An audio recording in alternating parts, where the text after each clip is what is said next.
Hello everybody, Max Scoville and Terry Schwartz here for IGN. Terry, we just got huge news about the future of Star Wars. Rian Johnson, the director of Episode 8, The Last Jedi, has been confirmed to be the director of a brand new trilogy. We literally dropped everything to come and shoot this conversation right now because holy crap, there is a new trilogy of Star Wars films confirmed under Disney, and not just that, but also officially the live-action TV show we've been hearing about for years is in development as part of Disney's new streaming service that is expected to launch in late 2019. Yeah, now we haven't seen exactly what they would do with a streaming TV show. We've never seen really a live-action Star Wars show, so that's kind of a totally unknown quantity. However, Star Wars movies are a thing we're familiar with. I think first of all, this is a huge vote of confidence for Rian Johnson. Yeah, I think the most interesting thing about this announcement is that it is defined as a trilogy outside of the Star Wars saga. In fact, it was specifically said it'll involve new characters in a new corner of the galaxy never seen before. So new.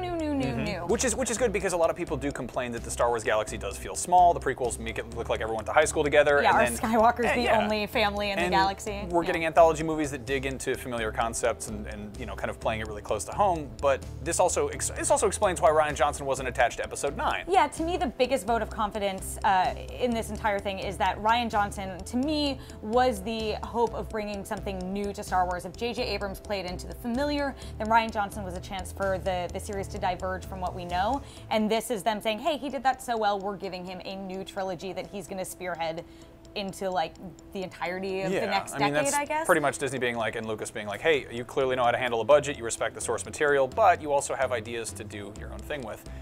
Then again, we've also seen a lot of kind of directors sort of come and go surrounding this series. Yeah.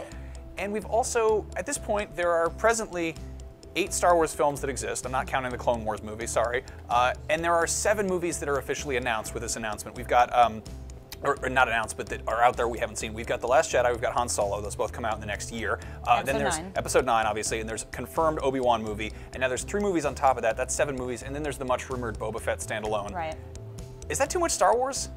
I mean, my gut response to this is that I'm excited about this, but I also do feel like, you know, there are 2 movies that Disney has put out, and as you said, they have an incredible array ahead of them.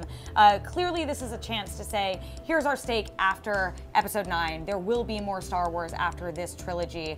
But to me, it seems like, are you going to do this, or are you going to do the standalone films? Why not both? I mean, my concern... Do you think they'll do both? Because I think they've been having issues with the standalone films, to your point about the directors. I think they're going to keep doing them. I think they need to figure out what they are, and they need to figure out if they want to let directors get weird with the style guide or the story group stuff, or really just get strange and fun with it. But, I mean, obviously it's Star Wars. We love Star Wars. Right. We want to see more Star Wars. It's just a little bit, what's the expression? Don't get cocky.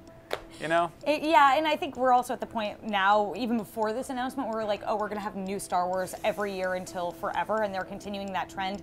I personally am more excited about this idea of a new Star Wars trilogy than the standalone movies. I think the standalone movies work in concept, but for me, have ended up being a little bit underwhelming in execution because it is a lot of the familiar, a lot of what we know, and I think like your grandma probably was confused that like Jyn Erso looked different than Rey and assumed it was the same character. And I don't think people got it. We've seen one of them. Right. So, I mean, we haven't seen even official images from Han Solo. We don't know what that movie is going to be like, and Obi-Wan's so far down the road, so I like the idea of seeing more anthology movies, but I think Rian Johnson being sort of like getting his own corner to screw around in is really cool. And clear, like, Disney's had a bit of a director problem with Star Wars. We've seen it with, you know, they like JJ, they clearly like Rian, but Josh Trank left the Boba Fett movie.